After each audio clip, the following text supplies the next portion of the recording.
Welcome, everybody. We're thrilled to have you with us for our March edition of ACSM's Brown Bag in Science webinar series. Today, we're really excited to have Dr. Thayne Munce with us to present his research on brain injury risk in youth football. I'm going to give a brief introduction of Dr. Munce, and then we'll turn it over to him for his presentation. If you have questions during the presentation, go ahead and type those into the question area. We will allow about 15 minutes at the end for questions. So at this time, let me introduce Dr. Munce. He's an associate director of the Sanford Sports Science Institute and an assistant scientist in the Environmental Influences on Health and Disease group at Sanford Research. Dr. Munce also has an appointment as an associate professor in the Department of Pediatrics at the University of South Dakota Sanford School of Medicine. Dr. Munce earned a BA in biology from Augustana University and a PhD in kinesiology from Penn State University. He's a fellow of the American College of Sports Medicine and serves on the leadership board of the National Youth Sports Health and Safety Institute. Dr. Munce performs research encompassing several areas of athletic health and performance with the goal of translating evidence-based knowledge into practical applications on the playing field and in the clinic. A primary focus of his work is investigating the risk of brain injury in sports, particularly in youth football. He and his research team also study athletic readiness and thermoregulation across multiple sports. In addition to research, Dr. Munce works with numerous youth, collegiate, and professional athletes by providing elite testing services and performance consultations. So with this, we're going to turn it over to Dr. Munce. And again, if you have questions during the webinar, just go ahead and type them into the question area. Hello, thank you all for joining. I'd like to begin by thanking ACSM and Lynette for the invitation to present this Brown Bag webinar series. It's certainly my pleasure to be with you all today. Let's go ahead and get started. What we're going to do is identify the problem of brain injury risk in youth football. I want to talk to you a little bit about the scientific approach that our team has taken over the last 8 years to address this problem. And I'll share with you some of our important findings and implications in this work. I expect that all of you recognize and understand that concussion and brain injury risk in youth football is one of the most important sports medicine topics of our time. It's an issue that really began with the NFL, but has since spread to Friday Night Lights and Main Street USA. And just to illustrate that, last year there were 5 states that introduced legislation to ban youth tackle football. None of those bills passed, but here as we speak today, there's another state, Massachusetts, that is considering similar legislation.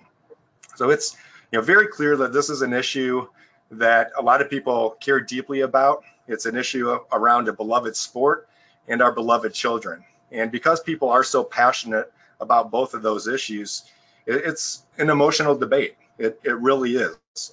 And that's where we come in as researchers, and I think that's where the American College of Sports Medicine fits in as well. It's our role to provide empirical and objective data and to guide evidence-based decisions. Moreover, one of the goals of the ACSM is to promote physical activity for improved health and decreased illness and reduce the risk of disease. And with kids, if you look at the latest report card from the National Physical Activity Plan, we're not doing so well. We are struggling. Physical inactivity related diseases are arguably the biggest health challenge facing our nation right now. And we need to reverse the trends of kids being physically inactive. We really need to get more kids moving more often. And this creates a bit of a paradox with youth tackle football, doesn't it? Because youth football is a sport enjoyed and played by many athletes who love the sport. There's many youth football players who only want to play football. Many of them feel that it's the only sport that they can be successful because of their size and athletic ability. Football players come in all shapes and sizes. And former players extol the benefits of playing the sport. Yet at the same time, we know that football has a higher risk of injury than virtually any other recreational sport, recreational activity, or sport. And while the benefits of participating in sports and being physically active almost always outweigh the risk, the uncertainty about the inherent risk of brain injury in football and a really difficulty in being able to quantify the benefits of the sport make decisions about participating very difficult. And that's, again, where we fit in. We're trying to better understand that risk to help inform those decisions and guide the future. So let's start with concussion. Concussion gets the headlines in terms of brain injury risk in football. If we look at these reported concussion rates across different playing levels of football, you can see that there's very similar rates from the youth to the collegiate ranks, and it bumps up again to the NFL level. One thing to keep in mind is that participation numbers at these different levels are vastly different. So there's far more individuals who play youth football than at any other level. So conservatively, these rates would suggest that at least 100,000 youth football players a year suffer concussion. And 100,000 is about the same number as as all players at the collegiate and NFL level. So it is a serious issue, and it warrants the attention that it's getting.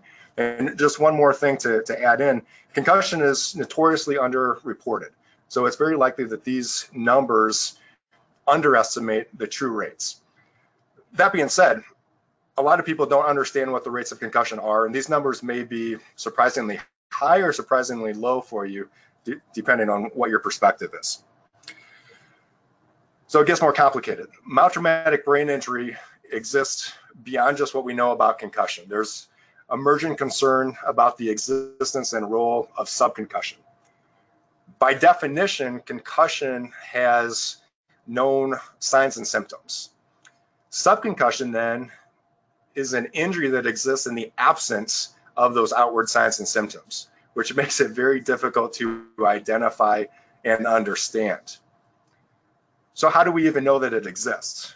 Well, most of our information about subconcussion in sports with repetitive head impacts comes from neuroimaging studies. And I've just got one example, but I believe this was the first instance in which it was discovered that football players who didn't have a concussion had neurophysiological changes. So the way blood flow and the way their brains are working is different after a season of play, even if they didn't have a concussion. And these types of studies have been reported for other contact collision sports for a variety of different age levels, for neurophysiological changes like with fMRI, and also white matter changes, things that you would see with DTI.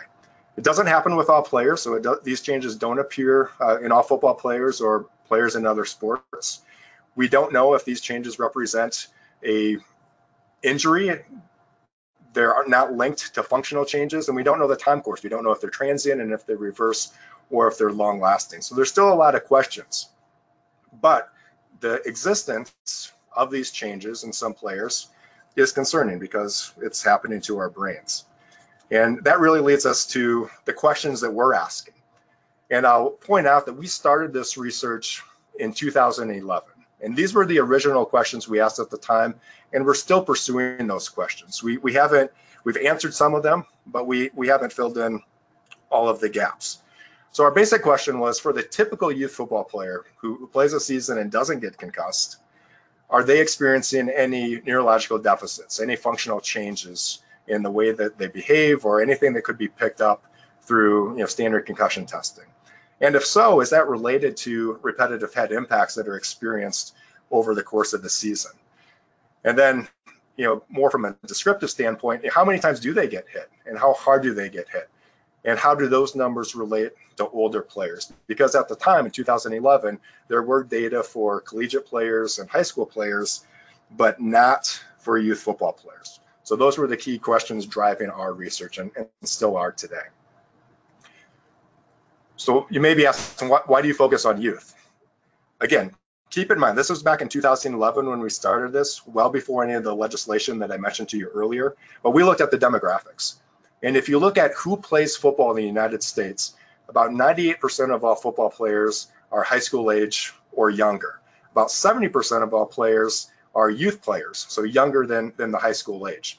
So from a public health perspective, research on brain injury risk in football should really be focused on youth players, just based on the numbers alone. The experimental design that we've taken is we've been working with a community youth tackle football program here in South Dakota, and they start at 2nd grade and play up through 8th grade. Their 7th and 8th graders are grouped together in the senior division, and that's the division that we've been working with. So these are typically 11 to 14-year-old players in middle school.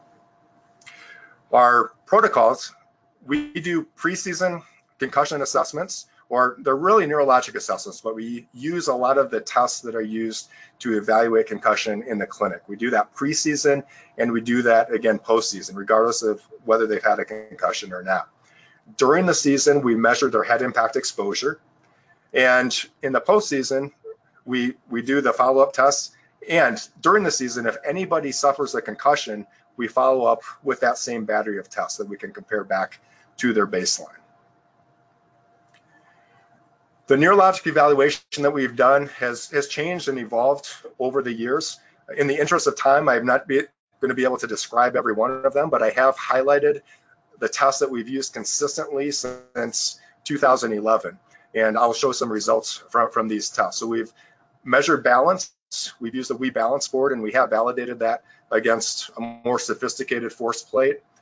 We've also used the King devic test, which is an oculomotor function test, which measures eye movement and visual processing. And we've also looked at simple reaction time. And as I've mentioned, we've expanded that to a number of other tests, some which are commonly used and some which we're exploring for their use in measuring neurologic changes and deficits. The way in which we measure head impact exposure is using the head impact telemetry system. And this has been used for approximately 15 years. This consists of 6 single-axis accelerometers that are mounted in the helmet. They're triggered at an impact threshold, and data is stored, and it can be transmitted to a sideline response system for later analysis and processing.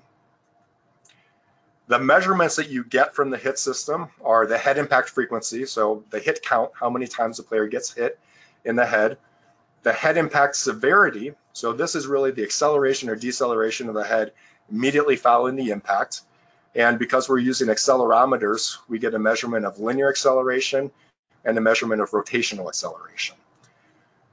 The HIT system software also can show us where on the head the impact took place. So we can get these really cool looking head forms where we can see where the impacts occur for an individual player or for an entire team. So I want to share with you some of the results. So we've got 8 years of data collection, and this is ongoing. We've enrolled 115 participants over the course of this study. Some of our participants have continued from their 7th to 8th grade year. So we have 144 total player seasons of data. So it's a fairly robust data set for youth football, one of the largest in existence. A typical football season for these players is 12 to 13 weeks. That has typically consisted of 32 practices and 10 games. I'd like to show you what we found for neurologic function. Again, these are used in the 3 tests that we've used consistently over the years. We first reported this in our 2015 paper, and we've since confirmed in more subjects over multiple years. So what we're looking at are pre to postseason changes. So preseason is in red, postseason measures are in blue, and a lower score for all of these assessments indicates an improvement. So as you can see, looking at the King devic test, reaction time, and balance in a couple of different configurations or protocols, we're not seeing neurologic deficits, and we haven't seen those. And if anything, there's slight improvements, which could be a learning effect, a practice effect, or some other maturation effect, but we're not seeing deficits, and we haven't seen those deficits. And we come to the same conclusion when we look at individual data. So we don't see individual changes that are concerning when we look at individual players. Furthermore, we have compared individual changes with cumulative head impact exposure, and we don't see a relation between a number of impacts, cumulative exposure, either from the entire season or over the last week of the season, and pre to postseason changes. So at least over the short term, that is encouraging with what we're seeing in terms of neurologic function. Now, some of you may be thinking, well, how do we know that those measures are sensitive enough to detect any changes? Well, what I can tell you is that for concussed individuals, they are. So we have had 8 individuals in our study who have suffered a concussion. We reported these numbers again in an earlier study. And what I have is a single individual. I just want to point out to you what we typically see with a concussed individual going from baseline to post-injury. So this is looking at the King devic test. There are 3 different subtests and a cumulative score that you get with this test. I just want you to pay attention to the first 2 bars on the left-hand side of each graph. From baseline to post-injury, it increases, and that represents an impairment, a neurologic deficit. And that's what we see with the KD test. We see that with reaction time, where reaction time gets slower after a concussion, and it's very noticeable. And we see the same thing with postural stability, although it is slightly delayed, but after an injury, our balance measurements or balance scores get worse, indicating neurologic impairment. So with concussed individuals, these tests do a very good job of identifying that there is a deficit and after the injury and they return to baseline. But again, we're not seeing any of these changes in our non-concussed individuals. Let's take a look at our head impact exposure data. Over the 7 years, so this is an 8-year study. For the first year, we just did the neurologic assessments. For the past 7 years, we've been measuring head impact exposure. That's resulted in over 32,000 head impacts that we've measured. A very large data set for youth football and probably the most homogeneous data set in this population. What we're looking at is the impact severity grouped by G-force categories along the x-axis and the percentage of all impacts along the y-axis. As you can see, it's a skewed distribution, skewed toward the lower end. Nearly 50% of all impacts occur in the lowest G-force category, and then it tails off towards the upper end. So we do have some very high magnitude impacts that we see with our players, but they occur at a much lower rate than the lower magnitude impacts, which are often occurring at the line with typical line play. I'm going to show you some examples of what different impacts look like at these different levels of severity. So the first impact we're going to look at is an 11.7 G-force impact. So this is in that lowest, lowest category. We're going to pay attention to this right offensive guard and pay attention to his helmet. The impact occurs right after the snap of the ball. So I'll go ahead and play the video. Again, keep an eye on his helmet. It's going to get reset here. Coach is probably telling him to get his splits.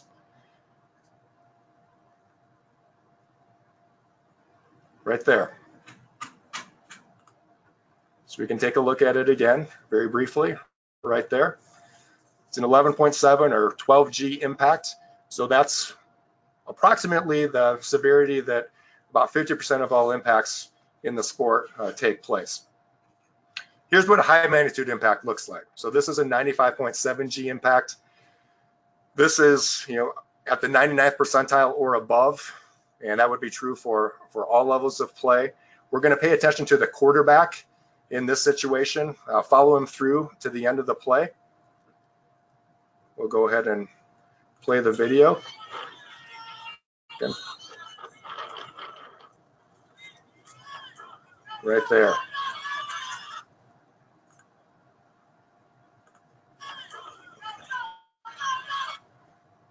So that's a high magnitude impact. Any way that you look at it, it was unanticipated. And unfortunately, that individual was not injured in that play. Here, however, is an example of an impact that did cause a concussion. We're going to be looking at the left offensive tackle. This was a 26.8 G impact. So relatively modest in terms of the range of impacts that can take place. This impact occurs after the snap of the ball. So pay attention to, again, his helmet right after the snap. Right there. Doesn't look like anything's going wrong, but look at the way he's holding his head afterwards. So he was injured. And again, it didn't look anything remarkable. while looking at the play in real time. Something about that hit, however, caused him to become concussed. I mentioned earlier that we've seen 8 concussions over the course of our study. We have information from our head impact exposure system that links to those concussive impacts for 7 of those hits. So we know the impact severity that's related to 7 of those 8 concussions. And you can see on this figure, I've just dropped in arrows what the severity, what the g-force of the impact was for those 7 concussions. You can see that it follows a broad range of impacts from relatively low to relatively high. However, there is a disproportionately higher number of these concussive impacts that occur at the high end of the spectrum where a lower frequency of impacts takes place. So again, that would suggest that the probability of getting concussed does increase with a higher severity of impact. But keep in mind that there doesn't appear to be a threshold above which you're certain to get an impact. There were dozens of impacts above even 80 Gs that did not result in concussions in these individuals.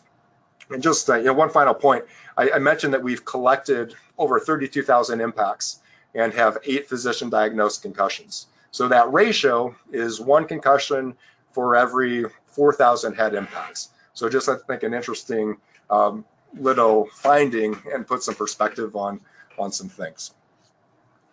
Let's look at our impact severity compared to other levels of play. So what we're looking at here, these are our data in the second group to the left, the 11 to 14-year-old group.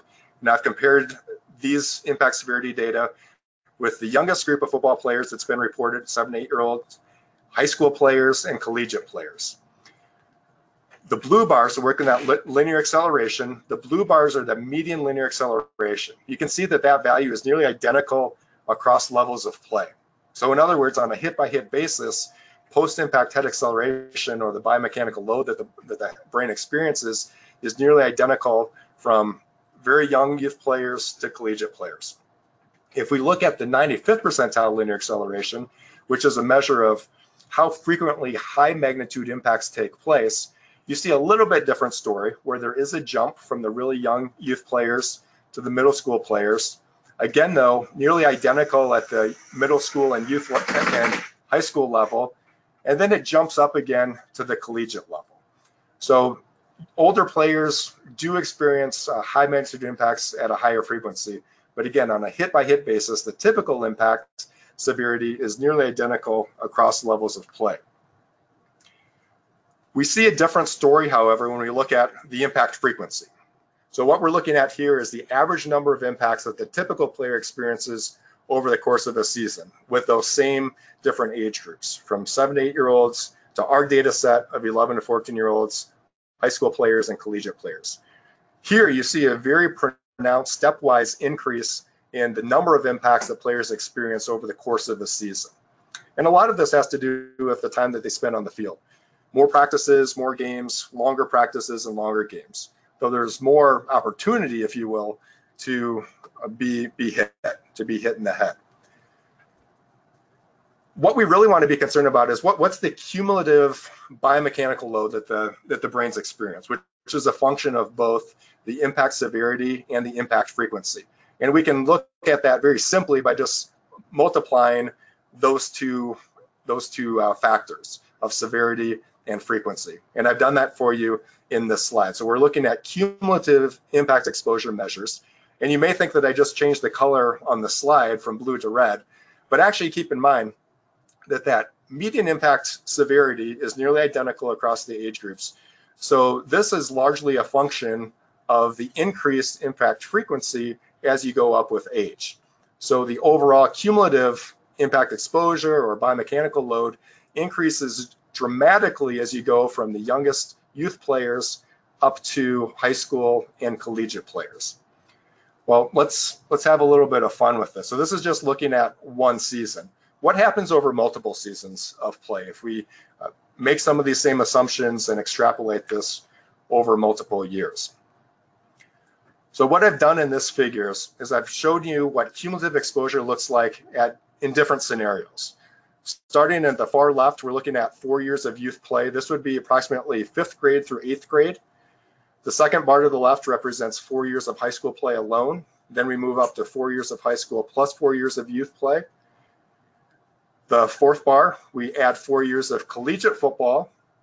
Then we add 4 years of NFL football with some conservative assumptions because those data haven't been reported. And then the far right is the cumulative exposure that we see that we would expect after 8 years of NFL play and playing all those different age groups. So there's a number of important points to make when we look at these data. First of all, 98% of all football players are never going to move beyond those first 3 levels of exposure, those 3 lowest levels of exposure. They're not going to play beyond high school. The NFL players represent less than 1% of all football players. They are by definition outliers. So what are the implications of this?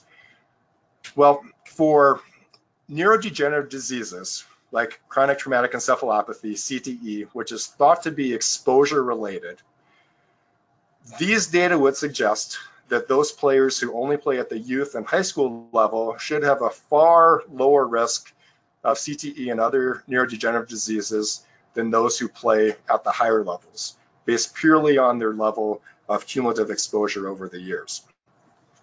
Furthermore, we have to be very careful about generalizing any results from outcome studies using NFL players to the general population because their career cumulative exposure is substantially higher and confounds than the other groups and would confound your results. So our application of what we're learning through this research, and I mentioned that it's ongoing, is really to educate and inform. As I started off saying, we want to provide data to guide evidence-based decision-making around this sport. And I'll just leave you with this thought. Football has been at a crossroads before. Concerns about health and safety in football have been around as long as its existence. And my hope is just that future decisions are made in an evidence-based manner, and we're doing our best to try and inform that discussion and that conversation. I would like to thank my outstanding research team at the Sanford Sports Science Institute. Particularly, I'd like to recognize Jason Dorman, who's been the project coordinator of this study since its inception and does a fantastic job managing all the data and helping with preparing some information for this presentation.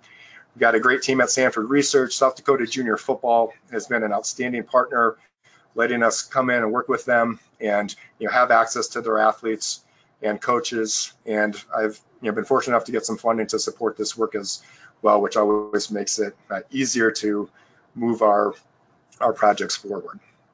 So I thank you all for your attention and listening.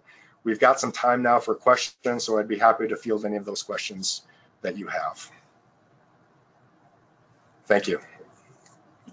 Great, thank you, Thayne. That was a really interesting presentation. I think we all learned a lot. We do have some questions coming in, so we're going to spend a few minutes taking some questions. The first one is, what are your thoughts or recommendations around what age should tackle football begin, and what methodological approach should be taken to determine that cut point? That's a great question, and certainly it's on a lot of people's minds. The point of what I was trying to get across today is that we really need data to help inform those decisions. We need to understand what the risk is at different levels of play, whether that's an acceptable risk, and how that compares to the benefits of participation. I don't think I can tell you what a certain age would be because I don't think that we have clear enough evidence or data to make that recommendation. But what we do need to do is collect data, and it's going to be a longitudinal process to collect data on youth participation, neurologic function, acutely like we've done, but also in terms of long-term and outcomes that we've seen. We need to be able to study individuals who have only played at the youth level or have only played at the high school level and do some retrospective data, because nobody wants to wait 20 to 30 years to find out the answers. People want to know now and want to make decisions for their kids now. about the best ways to proceed. So we need to do some of those retrospective studies with athletes who have played only at certain levels of participation, only at youth, only at high school, through the college levels, to get a better understanding of what those long-term effects on brain health are for those different populations. And we need to continue to study this issue of subconcussion and get a better handle on it, so we can determine in real time what potentially damaging effects on the brain are occurring. All right, great. Here's another question. So do you know anything about the distribution of impacts? So for example, head to head, head to ground, head to body, and how those different types of impacts might affect recommendations for rule changes to minimize repetitive impact? Yep, that's a very interesting question. We're digging into that right now. So we're doing some in-depth video analysis to go beyond just the pure description that I shared with you as to how many and the severity, but to really look at certain aspects of play and mechanisms of impact that would answer some of those questions about impacts that occur during tackling, blocking, player to player, player to ground, trying to answer some of those questions. And I think that those data are really necessary to answer some of the questions about player contact restrictions and limitations. One thing that we found that I didn't have a chance to share with you is that there's a difference between the number and severity of impacts that take place when you're doing full contact drills versus doing full contact plays where you may be scrimmaging and doing more football types of activities. You see a higher number of impacts, more severe impacts when you're doing one-on-one tackling drills, blocking drills, than you do when you're running plays, even though oftentimes those are lumped together as full contact types of activities. So we need more information about specific activities in practice and in games that will help lead to our decisions about what we limit, what we modify, what we change and take out of the game. Great, thanks. The next question is, what is your experience with using the King devic test, and what are the benefits of using it in youth sports and high schools? We have quite a bit of experience using it. We've used it with the youth football study that I described from the beginning. We've been using it clinically as well. So we were a group that adopted it very early, of using it in the clinic along with impact tests and other balance testing as an example. We found that it tracks recovery from concussion very well. We also have used it from the youth football standpoint and see that it measures the impairment that occurs with a concussion. There are issues with learning, with repetitive use of the test. People get better. There's a very pronounced practice effect that you have to be able to control for. And like many of the tools, or like many other assessments, it's a tool that you can use to flag whether further assessment, further evaluation is required. It's not going to be something that flags whether someone has a concussion, but we use it as one tool along with many others to provide us with very useful information, in our opinion. Great. Can you comment on whether or not there's much data or information on the relationship between head impacts or head injuries in youth players and the relationship with depression or mood changes later on? That's certainly an emerging area of research and something that people are starting to pay attention to a lot. I'm not familiar with a lot of work that has looked at populations who only participated at the youth level. There's been work certainly done with athletes who have gone on to play at the collegiate and NFL level and have shown some of those relations. Again, I caution about making generalizations back to the typical youth or high school participant, because exposure level changes so much when you go up with age. But again, there are some indications. So it's something that we have to continue to dig into and explore more. It's certainly a possibility, and I think mental health is such a big issue in the United States and throughout the world, and trying to understand any environmental factor that may relate to poor mental health outcomes is very important. So understanding whether sports participation benefits, places people at increased risks, that's something that we have to explore. Great. In your longitudinal study, are you collecting any other demographic or health-related information on the kids in the study, or I guess in a way to examine whether or not there are individual factors that may contribute to who does or doesn't experience a concussion, or who's more sensitive to subconcussive impacts, things like that? We haven't done much of that right now. And in terms of the longitudinal basis of our study, we only see our kids for 2 seasons. So we do have a lot of data over 2 years of play. Some of our players are, into college or even beyond college. Some of our participants have gone on to play high school and collegiate football. Our hope is at some point to do a retrospective analysis and look at players who did go on to play at higher levels and those who stopped after their middle school years. And going back to our robust baseline data set, see if there are differences in outcomes that resulted from either exposure that they experienced back at the middle school years, or that could be related to subsequent exposure that they had after they left our study. So that's the way in which we can approach it. But we do a general health history, a concussion history, so we get a lot of the basic information that you would want to know about individuals as they enter our study, particularly regarding traumatic brain injury or concussion history, but we haven't surveyed them more broadly than that. Great, thanks.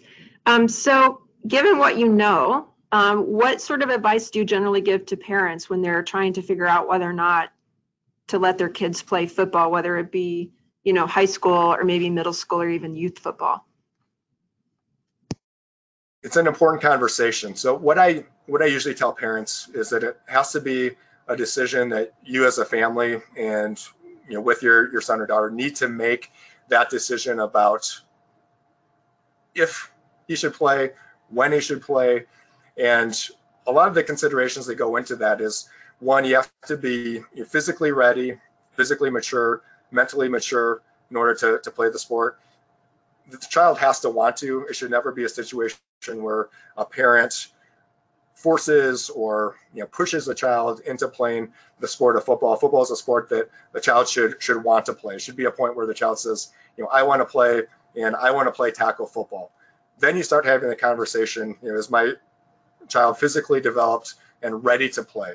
Are they able to take instruction? Are they able to learn the proper technique and the skills of the game so that they can play in a manner that they're going to develop and that they're going to be able to protect themselves? And then you have to understand what the playing situation is, particularly for youth ball, but it goes the same for the high school level. Who are your coaches? How educated are they? What do they know about the issues surrounding brain injury? How do they conduct their practices? And I encourage parents to be involved.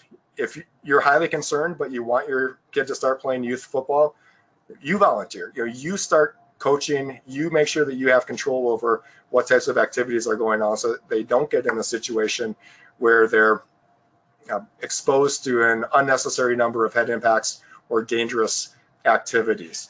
But again, that's an individual decision that families have to make.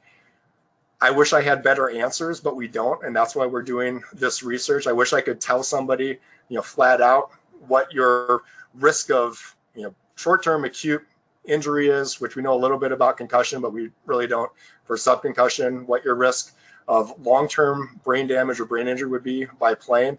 So people could evaluate those data and make an informed decision, but we don't know. We don't know at this point. So you have to base some of that on the existing information, on common sense, on your own experience, and again, do what's best for your family.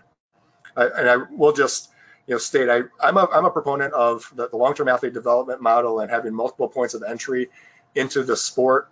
We've had questions about the appropriate age and what parents should look for.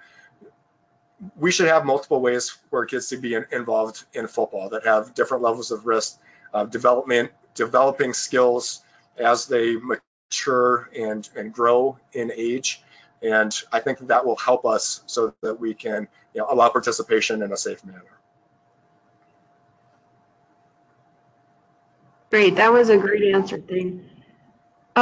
So given that the development that's happening in the brain is different in youth football players than it would be, for example, in an NFL player, do we know anything about sort of the impact of subconcussive hits on the youth brain as compared to the adult brain?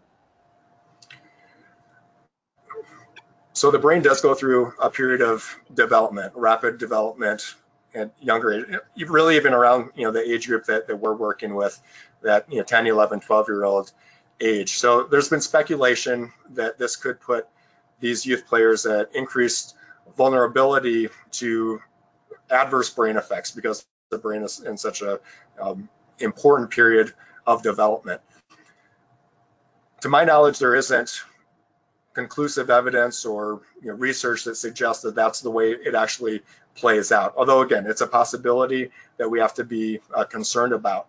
There's other neuroscientists that will also say that the brain is more plastic, that it's more adaptable during this period of time and may be more able to handle those changes. And I'm not suggesting that that's the case, but those are questions that people raise. So this is an area of inconclusive science. We don't know for sure how the brains of the youth players are going to be affected differently than the brains of older players. We certainly want to err on the side of caution, whenever possible, as long as we understand the general magnitude of that risk. All right, great. We're going to finish up with one more question. This comes from one of our staff persons here in the national office. It may tell us a little bit about her. I don't know. Her question is, have you seen any youth athletes trying to cheat preseason testing like the older athletes sometimes do? Not implying anything, but. We've seen that with athletes. I can't say for sure in our study. With our study, it's a little bit different because it's research. So it's separate from the decision-making process of allowing them to return to play, like you would see at the high school, collegiate, and NFL level, where people sandbag the test because they know if they have a concussion, they're going to have to return to baseline in order to get cleared to play again.